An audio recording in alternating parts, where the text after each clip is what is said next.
Bonjour la famille, coucou, bonjour la famille, bon déjeuner de ce matin. Bon déjeuner, bandeko nanga lamuka, lelo lundi wa. Ezaka moi pas si ko lamuka mais to lamuka to sala nini? Musala papa, musala maman ndeko nanga lamuka bongisa pension na yo ekozala bien ekosunga yo bandeko nanga mokili ezokende mabe makasi. Alors bongisa pension na yo lamuka luka musala oyo ekosepelisa yo pote obongisa pension na yo.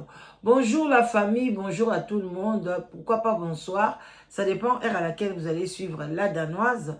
Bambote ebele bisika bijubino shalom na ba homme de Dieu, ba chantre de l'Éternel, ba shalom matondo na bandeko na biso ya Kim Mbangiste yenge na bundu dia Congo na église ya PV ya Longo. Salam ba salam alaikum. Bazala kabandeko na biso yaba musulman. Tout tendance confondue. Bonjour, boza bienvenue na sous les baobabs. Et pas ya mamale qui na bino la danoise. Bandeko na ngai soki na ye lelo na tongo lelo na koumela mingi te, mais nous allons un peu décortiquer kaka na sijo toza nango ya ndeko na biso ya mwana na biso Sandra oyo asilaki kotika biso na kati ya Cameroun na kati ya Canada. Alors bandeko na ngai mwana wana azali na makila makasi, aza vraiment bana oyo baza ba guerrière. Donc mwana wana abundaki makasi, esprit na ye bundaki ke baboma ete, esprit na ye bade kolobela ye vraiment bundaki bitumba na ye makasi. Azali champion, azali molongi malgré atiki biso na monde physique, mais azali na esprit ya makasi. Abandi ko avant na nous ba découvrir ye akotaki na ba médium ba sena nzambe ba prophète bato ebele akotaki pote ba loba problème na ye ezalaki nini, parce que asi akufaki vraiment mutoye ba problème na ye ya makasi azalaki te. Alors ka ndenge ba TikTok, surtout pour moi TikTok ba déconnexion TikTok ba musala malamu bravo bo sali pena investigation ya makasi ba nazomona batu bazomata epai ya les amis de matondo to pesi no bambo tebele investigation musupezo le kapaya ndeko mwasi nyau. En tout cas bozali vraiment batu oyo bozali ko recevoir batu bazoko ya pona baya ko kolobani baya ko vide makambo bango bazali nango epai ya Sandra. Bandeko na ngai liwa ya Sandra ba complice bazali ebele. Sur le plan spirituel ezali na famille na bango bazana ba problème ebele basi ba livrer na monde ya liwa. Et puis sur le plan physique jalousie ekotaki makasi na ba entourage na ye, surtout akoyaki na kati ya mutambu ya mabe et place abandaki kovanda. Donc kolanda nini audio on a retiré la bino témoignage oyo ya ndeko vraiment ezali ko limbolela biso vraiment ndenge makambo eleki.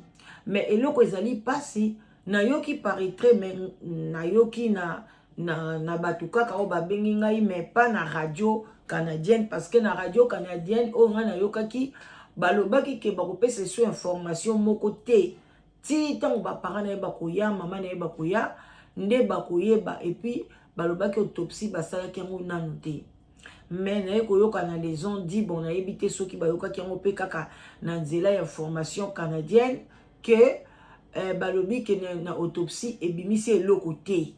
Donc comme si mort wana ezali mort moko donc tolobaki ye moko mutu amibomi donc ezo to balobi ye moko bamoni te ki na corps na ye o bisexuel o bakangaki ye o traumatisaki avant kufa ou bien boy balobi bamoni yango te. Bon, je ne sais pas si c'est vrai wana ngana yoki ka les ont dit batu kaka o babengaka de bouche en bouche, mais na yoki yango te na kati na radio canadienne.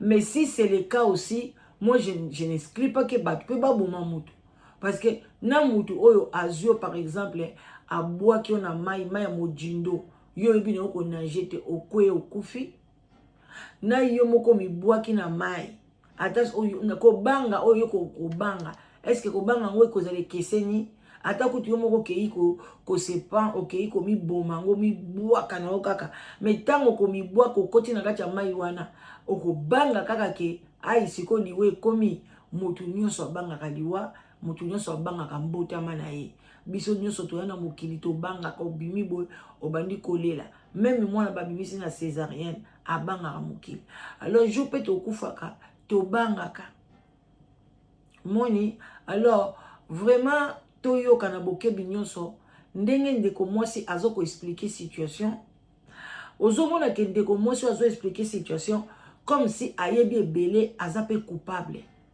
mais le problème est que mais pourquoi nani canadienne ba procédure na bango police canadienne azolandela ba makambo nyonso te normalement neti mwana mwasi oyo mobali na azoloba na yeke azonga na Sénégal makambo nyonso eleka simande aya lisusu na mboka wana azoloba ke mobali na ye aza soki ye pe azalaki parmi batu oyo babomaki ndeko mwasi balobi ke ye moko donc bayer na ye wana azalaki na kati ya makambo bande koyoka na lisusu te na ndeko mwasi alors bayer na ye mutu abomisi ye mais na kati ya ndako wana mwana mwasi wana komaki ko collaborer très bien na colocataire oyo batiaki ya mobali bamosusu balobi akomaki chéri na ye bamosusu balobi bande ko collaborer bien donc mokolo yango babomaki ye il paraîtrait locataire nani propriétaire azalaki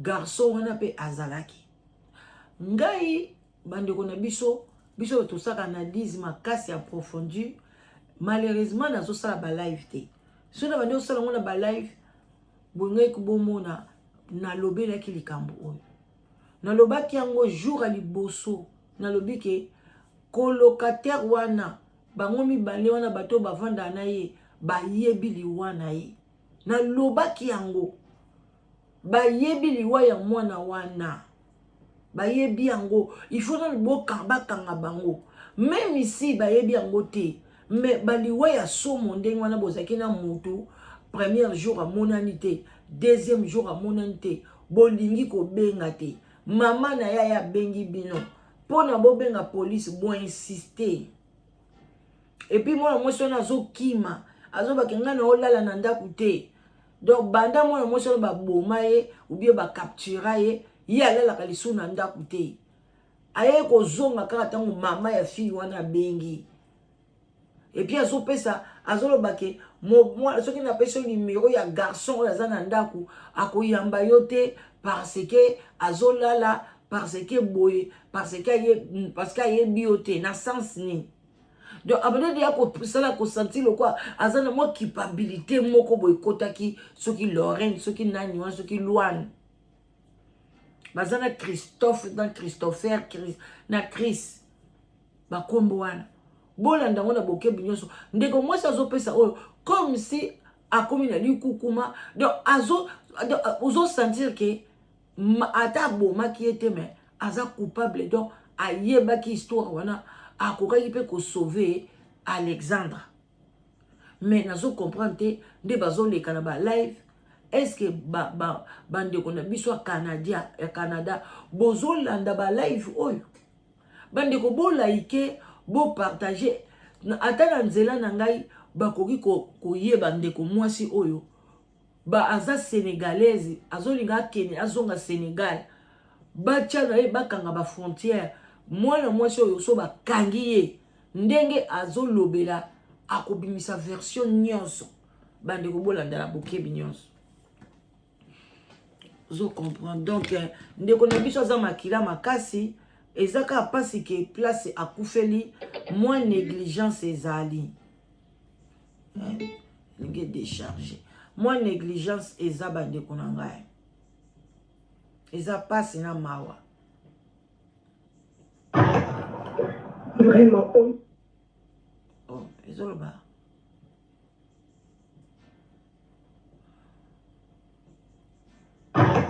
oyoka vraiment honte à vous. Honte à vous. C'était beau, yo kango bien. Te bola ndanga na bokebi nyonso azoloba azokopema La mabe caméra de surveillance.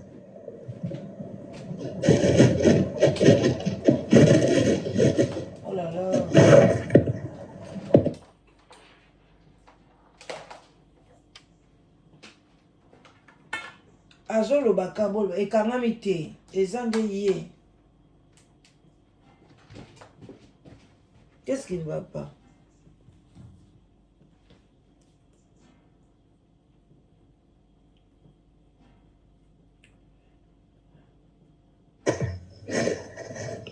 Sous prétexte que c'est les dernières images d'Alexandra qu'on a vues à l'île Saint-Quentin. Toutes ces images qu'on vous a montrées, c'est faux. C'est faux. Moi, je dis et je répète, c'est faux. C'est du trucage.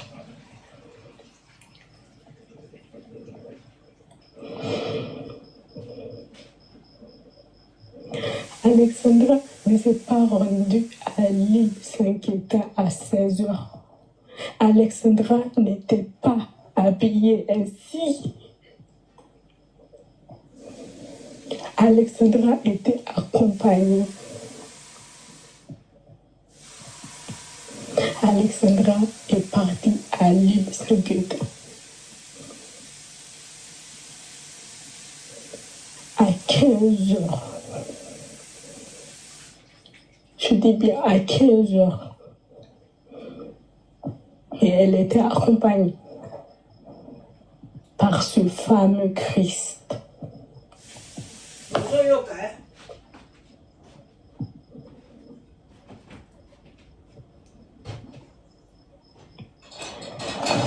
Arrêtez de dire non, c'est par jalousie qu'elle a été tuée. C'est par quoi? C'est faux. Kasi yo loba la vérité. Bon, baka, sorry, baka na moi si yo. Je dis bien, je précise. Alexandra s'est rendue à l'île Saint-Quentin.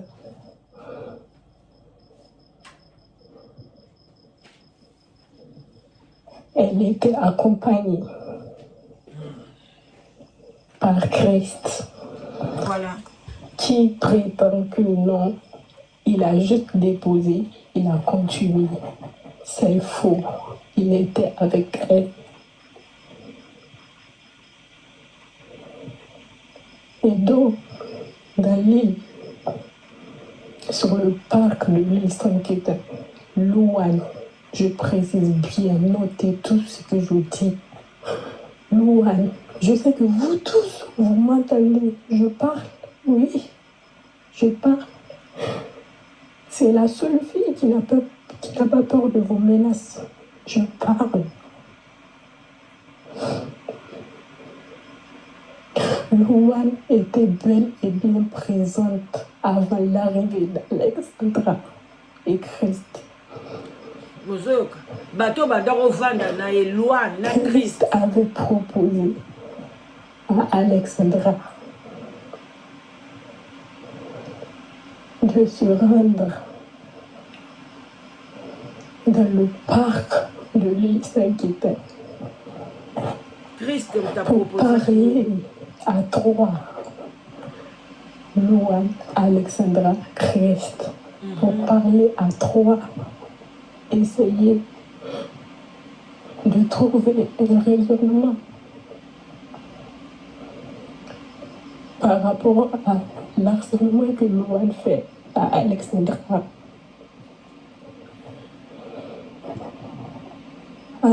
Bandeko ba alobi boye bazalaki 3 bango misato fallait bakende na parc wana pona bakende ko solola makambu Louane abande ko sala nani Alexandra chifunde kota ki yena bayer na ye.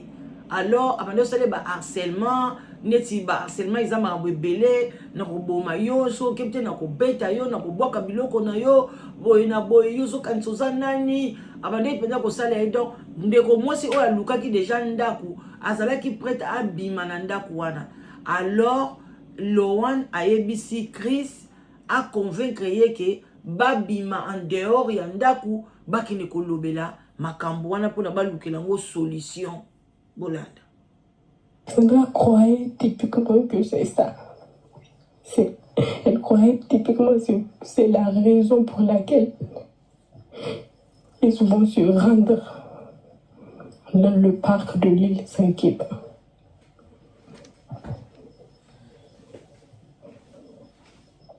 Alors qu'elle ne savait pas que lui-même Christ ne savait pas ce que Louane préparait. Louane a juste dit à Christ ceci. Je m'excuse.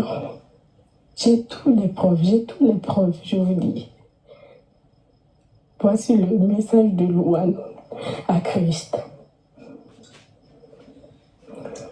Louane a écrit ce message à Christophe le mercredi 2. Boyoka, moi na moi so azo témoigner. Azana ba message oyo Louane akomelaki Christ.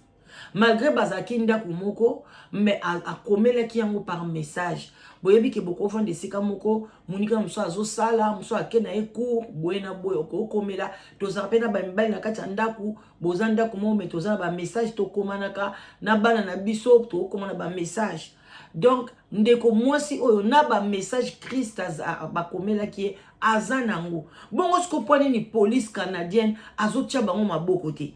Mwana mwasi fo bakanga ye, bakanga pe Christ, bakanga pe Louane, pona baye ba vérité, pona ya lobi ke ndenge Louane alobaki na Christ, qui est à Christ ayebaki da yete eloko plan nini Louane azalaki nango. Ya yebisi kaka ndeko mwasi yaka to kende tala makambo ezabo, mais Louane déjà préparaki batu na ye pona basala ye basala mwana o enlèvement. Bandeko to keba nazo insister tinda mwana na yo na bandako na bango wana o bavanda ba université botika bandako ya bato.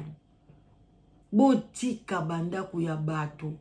Mutu akomi na cœur mo ya jalousie.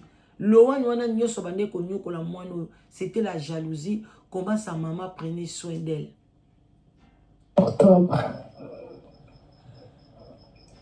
À 12h47. Elle dit ceci. Autant la lettre ba komela ki na 12h47. Je m'excuse auprès d'Alexandra et auprès de toi pour tout désagrément que j'ai causé. Je m'en excuse encore. Mais je ne sais pas comment interpeller Alexandra. Christ, voici ceci. Propose à Alexandra de ta part de venir à l'île Saint-Kitts à 15h30 pour qu'on puisse parler et se comprendre. Ça, c'est le message de Louane envers Christ.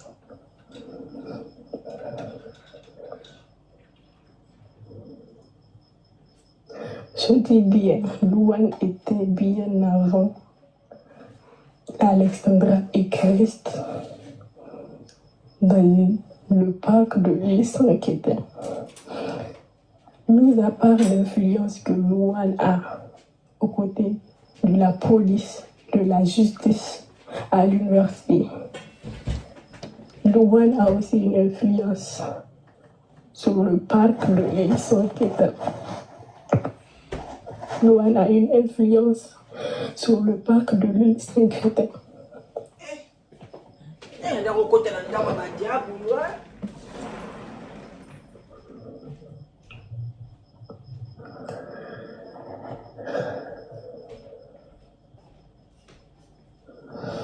Louane a planifié cette rencontre sur le parc de l'île Saint-Kitts parce qu'elle a découvert que Alexandra voulait quitter sa maison, voulait quitter la maison dans laquelle ils sont en colocation. Elle a découvert que Alexandra a contacté Julie Margot. Elle a aussi découvert que Alexandra a porté plainte contre elle pour harcèlement. Harcèlement. Ah, bandeko, boyoka. Boyoka, ah. Bandeko, bozo yeba, ndeko mobali moko alekaki, mosusu pa alekaki balobike, mama na ye akoko yeba makambo. Bolanda place na bokebi nyonso ba juge bazawana. Mwana oyo abande ko bombela mama na ye lokote. Mama na ye asunga. Bien sûr azolela mais asunga aloba. C'est le moment. Bino ba africain so bozolela bovani kanye. Il fallait liter zoleka kana ba réseaux sociaux. Aloba makamni mwana ne bande oyebisa ye. Parce que yé mutabane continue la mwana mbongo. Pona loyer. Mais là mwana sikoyo alingaki abimana ndako. Afunda ki pe déjà loan et pas ba juge na harcèlement ndenga zo sala ye. Mais yeba kite ke loan wana famille na ye côté wana nyoso tout baza bato mbongo parce que zanda kutu na bango, izanda kuna bango.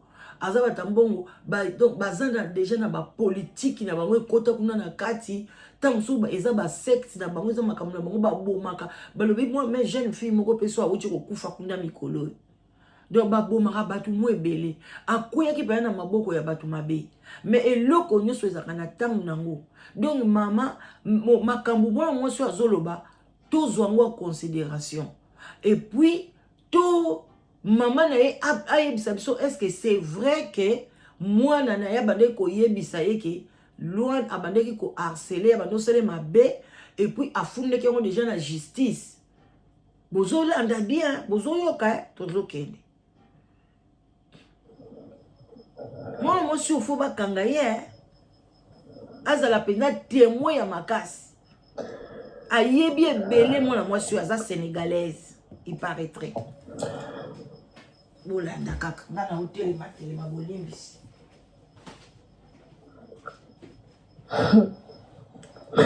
Je vois vos messages. Tuez-moi, je m'en fous. Je m'en fous. Tuez-moi. Qu'Allah te facilite, ma soeur. Qu'Allah te facilite, ma soeur. Qu'Allah te facilite. Merci énormément, Maïssa. Merci énormément pour ce que tu es en train de faire. Moi, je te dis, dès que tu as fini de parler, envoie un message en privé. Il va rien t'arriver du tout. On t'écoute.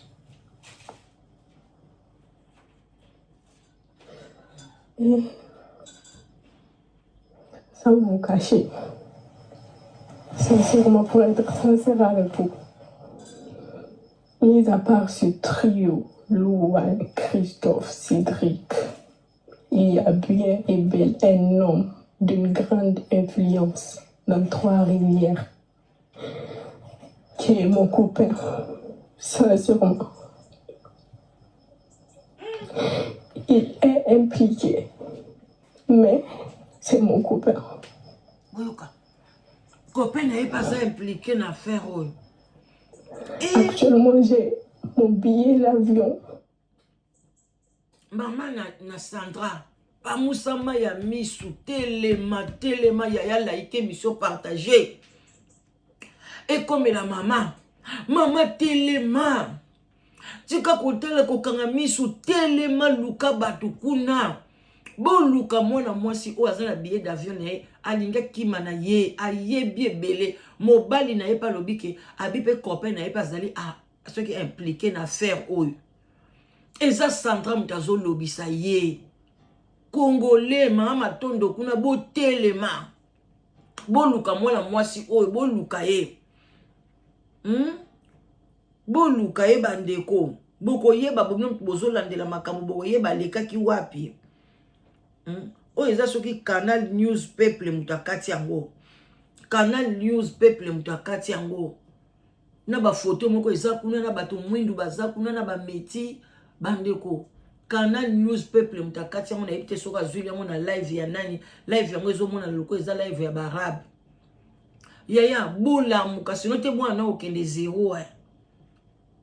okoyeba source nango to kotikala pena na souci soki mwana déjà banda oyebi soki mwana nyoso place azali aobombela mama neteke na onyokwama propriétaire ko azosala nga boye bazosala nga boye ba harcèlement ngo banda ko sala eza ya ndengeni parce que bakomi kolobaki akomi kobima na Chris wana tam suka loan wana mutu asala ki tout akomisa ye mwasi ya garçon wana moyeto yeba ezate Maman telema bima loba vérité zaki ndeni parce que jour olelaki ndengo lobelaki histoire ango obengi Luan alobi azana ndaku te ayebi te benga Chris après zolinga te yo benga Chris mbala moko aye moko tango yo bengi Chris ye moko akomisu na déjà na ndaku ye mtalobaki ozana na université aza pembeni ya Chris te yo mekaka ko benga ye place wana esalaki nga louche hein parce que ba minute eza mokifona ke musala leur maman bande ko expliquer ngala landaki attentivement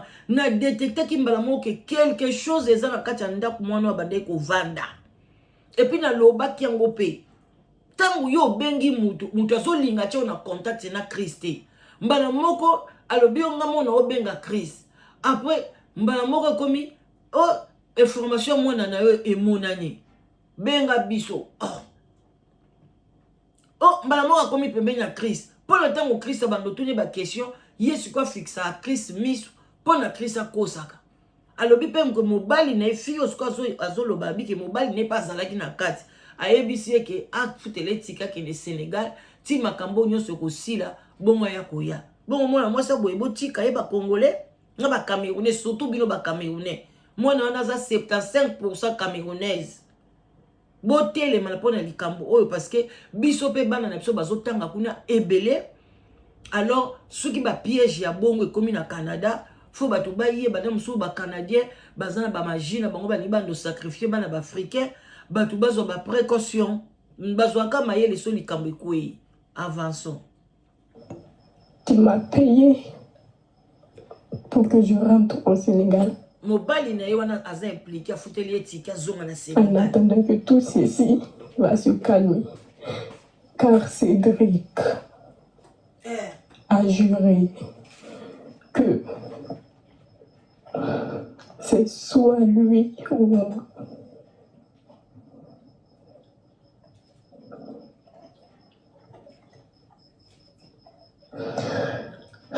Je dis bien, quand Alexandra s'est rendue au parc avec Christ, par les révélations que Luan avait fait à Alexandra pour lui montrer qu'elle est au courant de tout ce qui se passe, Alexandra a dit ceci.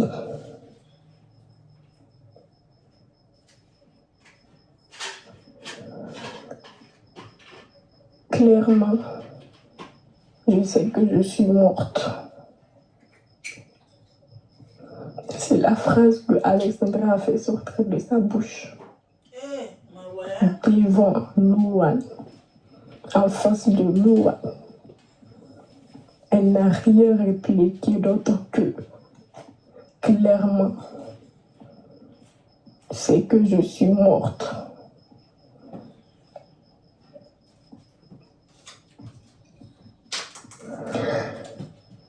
La police de Trois-Rivières ont avoué. Je vous conseille de revérifier l'image qu'on vous montre soi-disant c'est Alexandra. C'est faux. C'est du trucage. Ils ont tout planifié. Tout ceci a été planifié. Cette ville de Trois-Rivières est une ville que les gagnés, la famille de Luan en question, a une influence de chaque côté.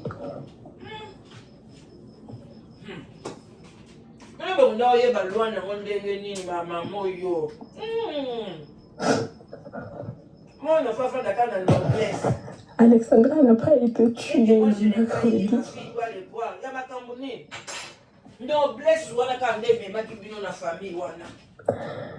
Alexandra a été tuée le vendredi. Le vendredi.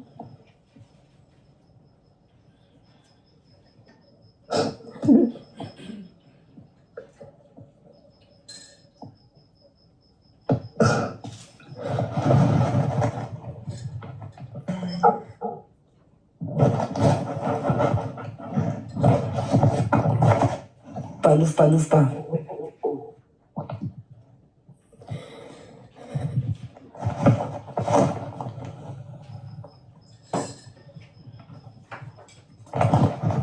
Zabuz, je t'envoie un message en privé.